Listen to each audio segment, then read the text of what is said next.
3, 2, 1.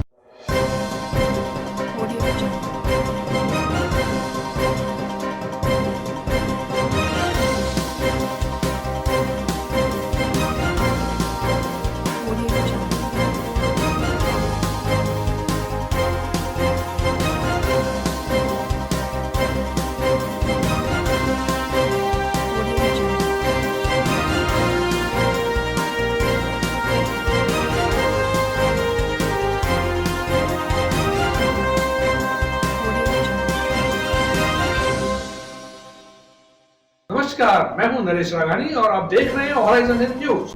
Aravalli Home Society के लोगों का जिला कलेक्टर को ज्ञापन। अरावली बिल्ड होम्स पर लगाया खराब प्रबंधन का आरोप। लोगों की मूलभूत सुविधाओं की हो रही है अनदेखी। मुख्यमंत्री जन आवास योजना के तहत Aravali Home Society Sikar Road Makadwali में लोगों को फ्लैट वितरित किए गए थे। लोगों का कहना है कि यहाँ पर 563 फ्लैट हैं, जिनमें लगभग सभी में परिवार रह रहे हैं, लेकिन यहाँ पर मूलभूत सुविधाओं के नाम पर कुछ भी नहीं है। सोसाइटी में ना ही मीठे पानी की व्यवस्था है, ना ही मुख्य सड़क पर रोड लाइट है और ना ही सुरक्षा दीवार मजबूत है। लोगों का कहना है कि सड़कें टूटी हुई हैं तथा फायर सेफ्टी मांगों की भी अवहेलना हुई है। कई बार शिकायत करने पर भी अरावली बिल्ड होम्स ने इस पर कोई संज्ञान नहीं लिया है। लोगों को 2500 TDS का पानी पीना पड़ रहा है, इसलिए सोसाइटी वासियों ने अपनी मूलभूत सुविधाओं में सुधार के लिए जिला कलेक्टर को ज्ञापन सौंपा है। हमारे को मुख्यमंत्री आवास योजना के अंदर माकड़वाली में क्या फ्लैट्स लिए हमने, उसमें टोटल 563 फ्लैट है। 563 फ्लैट के अंदर आज 1 साल हो गया, पानी का कोई निदान नहीं। पानी की समस्या, मीठे पानी की पीने के लिए हमारे पानी नहीं है हमारे पास में। दूसरी समस्या है रोड लाइट, अभी तक रोड लाइट नहीं है। तीसरी समस्या है कि वहाँ 5-5 मंजिल के मकान उन्होंने बना दिए, फ्लैट्स बना दिए। उन 5 मंजिल के अंदर हमारे फायर फाइटिंग की कोई सुविधा नहीं है।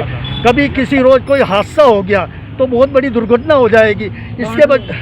और इसके बचने के लिए हमने बिल्डर्स को बार बार कह दिया, उनको कितनी बार चेतावनी दे दी, फिर भी वो सुनवाई नहीं कर रहे हैं। आज मजबूर हो के हम सबको यहाँ कलेक्टर साहब के पास में आना पड़ा और ज्ञापन देना पड़ा कि भाई आज ये समस्या हमारी 1 साल हो गया, कोई सुनवाई नहीं कर रहा है और घटिया निर्माण कार्य करके दे रहे हैं। हाँ, और बाउंड्री वॉल ऐसी बनाई है कि हवा अभी जोर तेज़ से चली थी तो बाउंड्री वॉल पूरी गिर गई थी, जिसके फ़ोटो भी है हमारे पास में, सब कुछ है, लेकिन हमारी समस्या का निदान नहीं कर रहे हैं। हम बड़े परेशान हैं। ऐसे में कोई हादसा हो जाएगा तो किस तरह से? अरावली होम्स लोहागल रोड जनाना हॉस्पिटल के पास में 5-5 मिल के 13 टावर है। टोटल 563 फ्लैट्स हैं और श्री वाटिका के सामने जस्ट बने हुए हैं। अच्छा, अगर ऐसे में कोई हादसा हो जाता है तो कोई किसी तरह का कोई बचाव नहीं है। 5 मंजिल तक आग लग जाए कहीं ऊपर तो ऊपर वाले पूरे के पूरे 8 फ्लैट एकदम खत्म है। फायर फाइटिंग इक्विपमेंट बिल्कुल नहीं है और मीठे पानी की बिल्कुल सुविधा नहीं है। चाहे 2500 TDS का पानी है, 2500 TDS का पानी आया, चेक करा के आप भली आप जो कहें वो कर लें, लेकिन वहाँ आज तक पानी की कोई सुविधा नहीं हुई। आज इतने 563 में 3 गुना अपन क्या इंटरव्यू करें तो 2000 पब्लिक रहती है। 2000 पब्लिक के अंदर पानी की समस्या इतनी, सबसे रोड इतना घटिया है कि वहाँ चलने लायक रोड नहीं है। दूसरा स्ट्रीट लाइटें बिल्कुल ही नहीं है। अंधेरे में बच्चे रोज कोई ना कोई सांप दिखता है रोज हर साल। रोड से अपन सोसाइटी। आपका नाम बता दो। मेरा नाम शिव प्रकाश बाईती है, मैं अरावली हाउस में रहता हूँ और ए ब्लॉक में मेरा मकान है। दूदू के ABS अस्पताल को मिला फोबेसी मान्यता award. Federation of gynaecologist society of India के प्रतिष्ठित अलंकर फोबेसी मान्यता से अवार्ड मिला है। ABS हॉस्पिटल के डायरेक्टर जरूरी सभी मानकों में श्रेष्ठ प्रदर्शन किया है। ब्लॉक CMHO डॉक्टर श्याम सुंदर द्वारा ABS हॉस्पिटल को दिया गया फोबेसी मान्यता अवार्ड। स्त्री एवं प्रसूति रोग विशेषज्ञ डॉक्टर नेहा गोयल ने बताया है कि ABS अस्पताल में प्रशिक्षित स्टाफ 24 घंटे तैयार रहता है। और ये बताइए भामाशाह और इसके लिए आपने क्या व्यवस्था रखा है? भामाशाह में हमें गरीबों का इलाज राज्य सरकार द्वारा हो रहा है, उसमें कोई दिक्कत वाली बात नहीं है। अभी कर रहे हैं, हम इलाज भी कर रहे हैं, ऐसा कुछ नहीं है कि भामाशाह में कोई दिक्कत है। और प्रसव की सुविधा कैसे रखे हैं आप? हमारे यहाँ 24 आवर गायनेकोलॉजिस्ट सुविधा है जो 24 घंटे मैम रहती है और डेली 2-3 डिलीवरी पर डे होती है और जच्चा बच्चा के बारे में विशेष ध्यान दिया जाता है। और मान्यता जो आपको सीएमएचओ साहब अवार्ड दिया था वो किस बारे में अवार्ड दिया था? वो गायनाकोलॉजिस्ट डॉक्टर साहब के तहत जो मैं NABH के माध्यम से दिया था, जो हम जननी सुरक्षा योजना में जो हमारा फर्स्ट नंबर जो ग्रामीण इलाके में जो जननी सुरक्षा योजना के तहत हम जो काम कर रहे हैं उसके एवज में हमारे को अवार्ड दिया गया था। अभी यहाँ पे हम कोविड-19 का पूरा ध्यान रखते हुए सोशल डिस्टेंसिंग का अपन यहाँ पे प्रयास कर रहे हैं। सारे मरीज़ हमारे सोशल डिस्टेंसिंग रख रहे हैं और मरीज़ हमारे कहने पर एक एक मरीज़ से एक एक ही मिलने दे रहे हैं। हम ज़्यादा मरीज़ों को इकट्ठा नहीं कर रहे हैं। यहाँ पे हमारे APS हॉस्पिटल में सारी सुविधाएं हैं, जिसमें ENT, ortho, gynae, neuro, euro सभी चीज़ों की फैसिलिटी हमारे हॉस्पिटल में यहाँ दी जा रही है। यहाँ पे पेशेंट की सार संभाल और पेशेंट की दुविधाओं को ध्यान में रखते हुए सारा काम बहुत ही सरल तरीके से किया जाता है।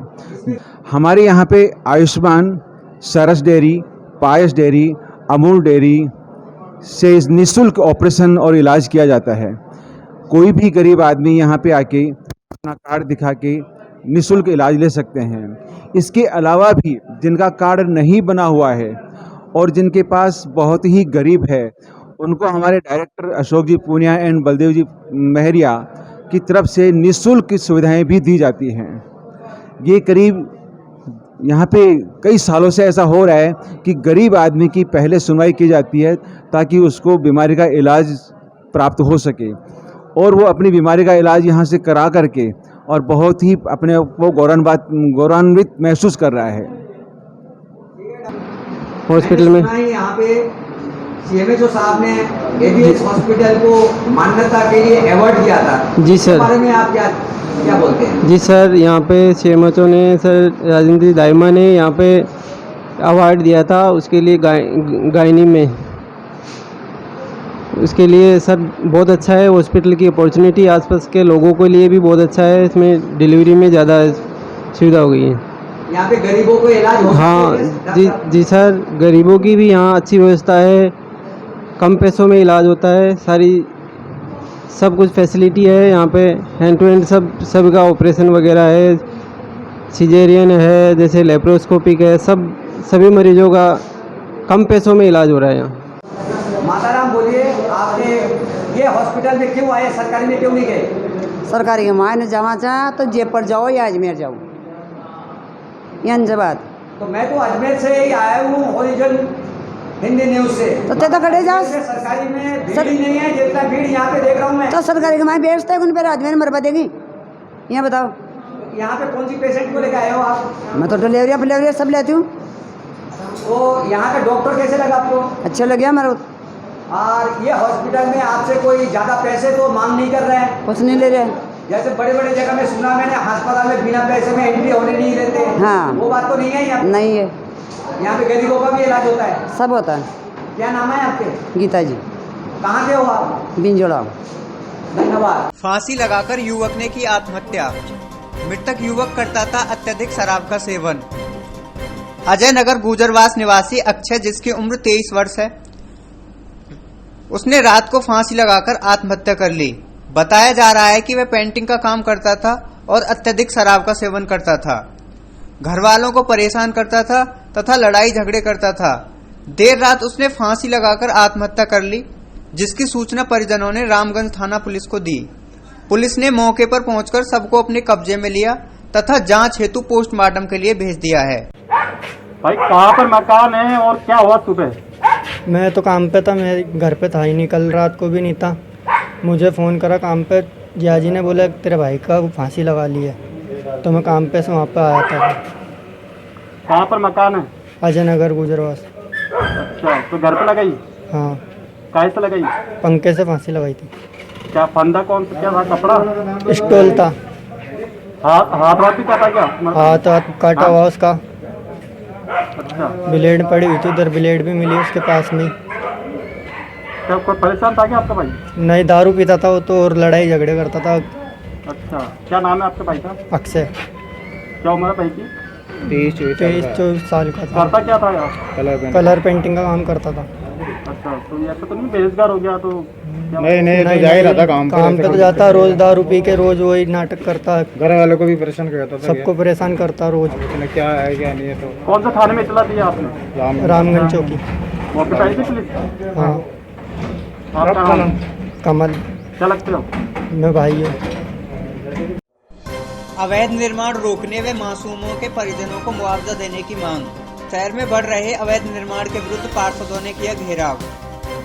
ब्यावर नगर परिषद के अंतर्गत वार्ड नंबर 10 में मिशन ग्राउंड के पास अजमेर निवासी रवि गोयल के निर्माणाधीन कॉम्प्लेक्स के बेसमेंट में पानी भर गया, जिसमें छावनी क्षेत्र के कंजर बस्ती निवासी मासूम के डूब जाने से मौत हो गई। इस अवैध निर्माण को लेकर पार्षदों ने आयुक्त 4 दिन पूर्व शिकायत भी दी थी, लेकिन शिकायत ठंडे बस्ते में चली गई और ये हादसा घटित हुआ। हादसा होने के बाद कांग्रेस पार्षदों ने नगर परिषद आयुक्त जब्बर सिंह से मिले और अवैध निर्माण को रोकने की मांग की।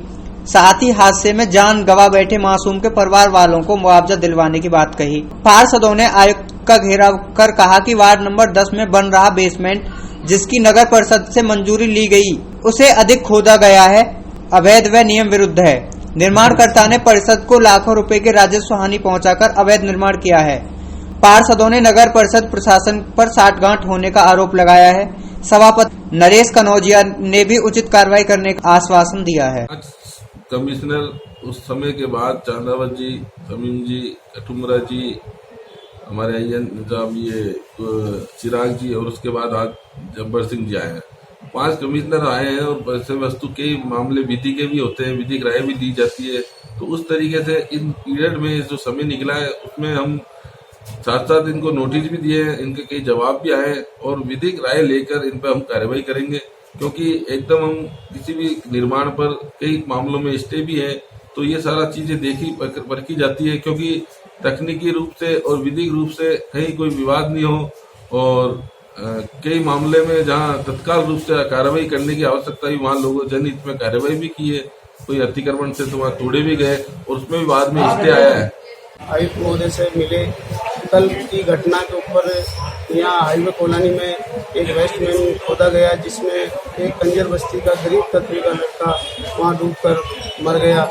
इसलिए हम सभी पार्षद इकट्ठे होकर यहाँ कमिश्नर साहब से उस बच्चे के मुआवजे के लिए मांग की और ऐसे वेस्टमैन 4 दीवारी मतलब बैरिकेडिंग करके और रखनी चाहिए, चौकीदार रखना चाहिए ताकि और अन्य हादसा नहीं हुए। इस विषय में हम सभी पार्षद लोग कमिश्नर साहब से मिले।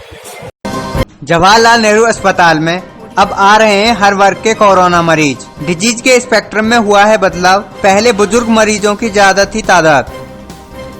जवाहरलाल नेहरू अस्पताल में अब हर उम्र के कोरोना मरीजों की संख्या देखने को मिल रही है। पहले बुजुर्ग कोरोना मरीज ज्यादा होते थे। डॉक्टर संजीव महेश्वरी ने बताया कि डिसीज स्पेक्ट्रम में बदलाव हुआ है, यंग जनरेशन में भी मरीज मिल रहे हैं। अभी भी अस्पताल में 44 मरीज भर्ती हैं, जिसमें से 1 वेंटिलेटर पर तथा 8 मरीज बाईपैप पर हैं तथा 14 मरीजों को ऑक्सीजन दी जा रही है। सस्पेक्ट वार्ड में 14 मरीज भर्ती हैं और 1600 मरीजों के सैंपल जांच के लिए भेज दिए गए हैं। हाँ सर, बताइए आज किस तरह से कोरोना हुए थे? अभी हमारे पास कोरोना पॉजिटिव वार्ड में 44 पेशेंट भर्ती हैं, जिसमें से 1 पेशेंट वेंटिलेटर पे है, 8 पेशेंट को बाईपैप मशीन पे रखा है, करीब 14 पेशेंट हम ऑक्सीजन पे रखे हुए हैं। सस्पेक्ट वार्ड में 14 मरीज भर्ती हैं, उसमें से 3 बाईपैप पे हैं, 4 मरीज हम ऑक्सीजन दे रहे हैं। अब जो हमारे पास पेशेंट हैं करीब सभी एज ग्रुप के आ रहे हैं। पहले जो पेशेंट थे सीरियस थे, जो वो बुजुर्ग लोग ज़्यादा थे, लेकिन अब सब एज ग्रुप से, मतलब बच्चे तो नहीं हैं हमारे पास में, लेकिन अब ये यंग भी हैं, बुजुर्ग भी हैं, 73 साल तक के लोग भी हैं हमारे पास में। यंग मतलब 28 से 30 साल तक के लोग भी हैं। तो इस तरीके से डिजीज़ का स्पेक्ट्रम थोड़ा सा चेंज हो रहा है ऐसा लगता है, और ऑक्सीजन रिक्वायरमेंट लोगों की बढ़ रही है, थोड़े सीरियस पेशेंट बढ़ रहे हैं। कल भी हमने करीब 1800 के आसपास सैंपल कलेक्ट करके भी टेस्ट करा था। अभी जो लिस्ट आई है हमारे पास में करीब 50 से अधिक के पेशेंट हमारे पॉजिटिव आ चुके हैं। रिपोर्ट शाम तक की आनी और बाकी। BSNL के पेंशनरों ने दिया धरना, पिछले 8 महीने से नहीं हुआ है मेडिकल बिलों का भुगतान। BSNL के पेंशनरों ने 1 घंटे का स्टैंडिंग धरना दिया है। पेंशनरों ने बताया कि उनका जनवरी से मेडिकल बिलों का भुगतान नहीं हुआ है और न ही मेडिकल अलाउंस का भुगतान हुआ है। इसके उपलक्ष्य में प्रधानमंत्री कार्यालय को वो कई बार पत्र लिख चुके हैं, लेकिन कोई सुनवाई नहीं हुई है। आज सभी BSNL पेंशनरों ने BSNL कार्यालय पर 1 घंटे का स्टैंडिंग धरना दिया। ये जो BSNL और DOT के जो पेंशनर्स हैं उनके मेडिकल बिलों का भुगतान जनवरी 2019 से जो है लंबित है, और जिन्होंने जो है मेडिकल अलाउंस के लिए जो ऑप्ट किया हुआ है उनको अलाउंस का पेमेंट भी नहीं हुआ है। तो इसलिए हमारे all India BSNL pensioners BSNL and dot pensioners association ने आज 19 तारीख को जो है 11 से 12 बजे तक का 1 घंटे का स्टैंडिंग धरना आयोजित किया है। इसी उपलक्ष्य में ये धरना आयोजित किया जा रहा है। तो हमने जो है बकाया के भुगतान के लिए प्रधानमंत्री तक को से भी पत्र व्यवहार किया था।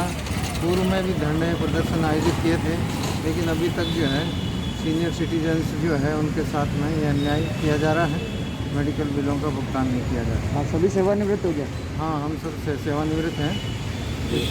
हाँ, BSNL से। तो अभी क्या मान रहे हो, BSNL पूरी तरह से ख़त्म हो चुका है क्या?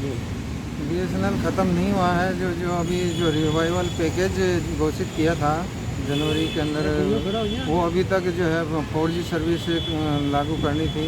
गवर्नमेंट ने जो है अपने उस वादे से भी मुकर रही है। अभी तक 4G सेवा जो है शुरू नहीं की गई है। एक टेंडर निरस्त हो गया, उसके बाद में कोई टेंडर नहीं किया जा रहा। आपका नाम? आनंद सिंह राठौड़, सेक्रेटरी और AIBDP है, all India BSNL and pensioner association. कल होगा इंदिरा रसोई योजना का उद्घाटन। वीडियो कॉन्फ्रेंसिंग के जरिए मुख्यमंत्री करेंगे उद्घाटन। कल इंदिरा रसोई योजना का उद्घाटन मुख्यमंत्री वीडियो कॉन्फ्रेंसिंग के जरिए करेंगे। जिले के लिए 20 इंदिरा रसोई रखी गई हैं, जिसमें से 10 निगम के लिए तथा 10 नगर पालिका एवं नगर परिषद के लिए हैं। गरीब लोगों को 8 रुपए में भरपेट खाना मिल सकेगा। इनका संचालन शहर की सार्वजनिक जगहों पर किया जाएगा, जहां ज्यादा से ज्यादा लोग आ सकें, जैसे railway station, roadways bus stand, जनाना अस्पताल आदि। अधिकारियों ने बताया कि इंदिरा रसोई योजना के तहत 600 लोगों का खाना तैयार होगा, जिसमें 300 सुबह और 300 शाम को खाना खा सकेंगे। सोशल डिस्टेंसिंग के हिसाब से सभी को बैठाया जाएगा।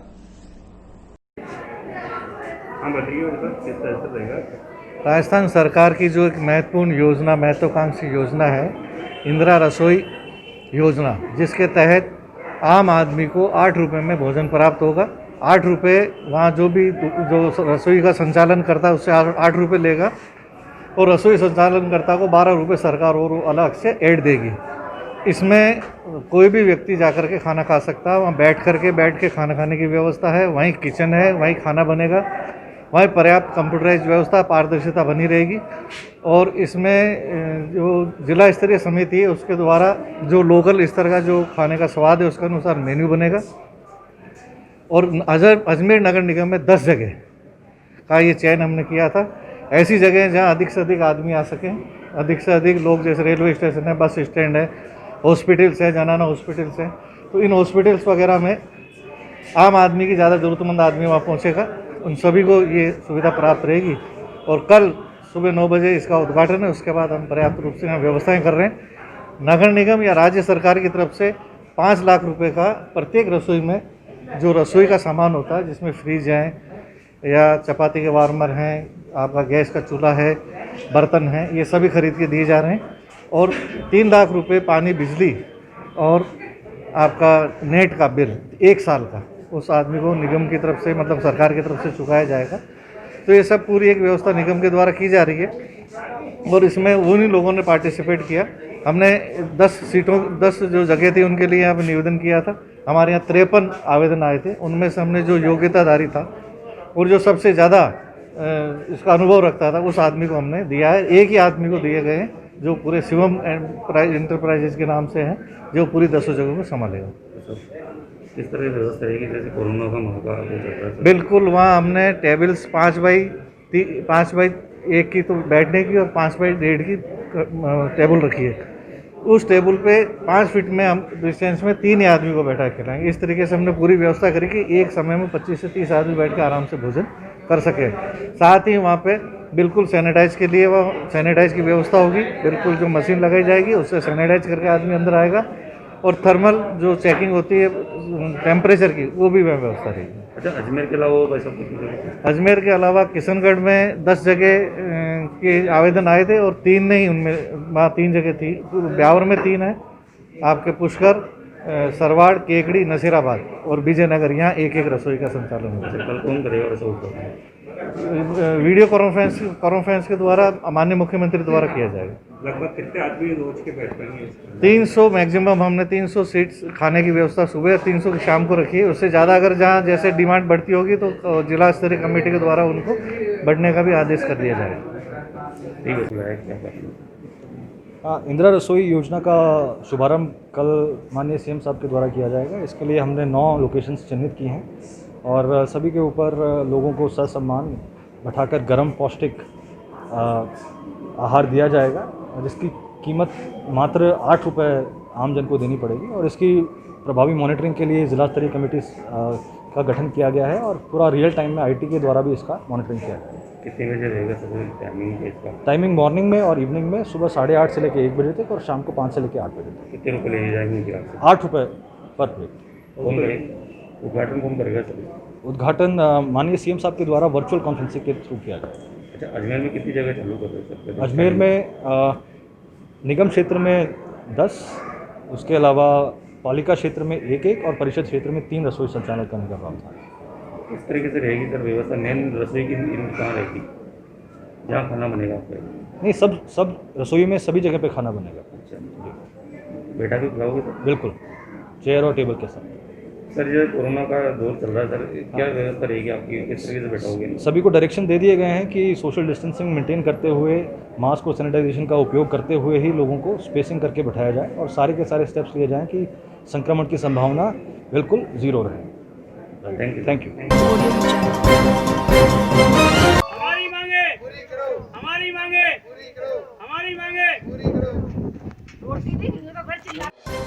लोगों ने पानी के निकास को लेकर किया प्रदर्शन।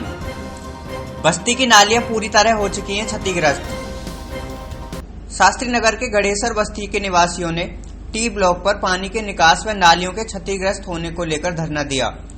लोगों का कहना है कि नालियों का पानी का रिसाव घरों के अंदर हो रहा है, जिससे उन्हें काफी परेशानी हो रही है। पानी का निकास किया जाए तथा नालियों की मरम्मत की जाए। इन्हीं मांगों को लेकर लोगों ने टी ब्लॉक पर प्रदर्शन किया। आज हमने गणेशगढ़ बस्ती के पास टी ब्लॉक के यहाँ पे हमने आज प्रदर्शन किया। वहाँ पर नाले की बहुत बड़ी समस्या है, जिससे क्या है कि घरों के अंदर ज़्यादा पानी अंदर रिसाव जा रहा है और हमने काफ़ी परेशानी आ रही है। यहाँ पे जानवर वगैरह हैं, बदबू वगैरह, इतनी परेशानी हो रही है बहुत ज़्यादा।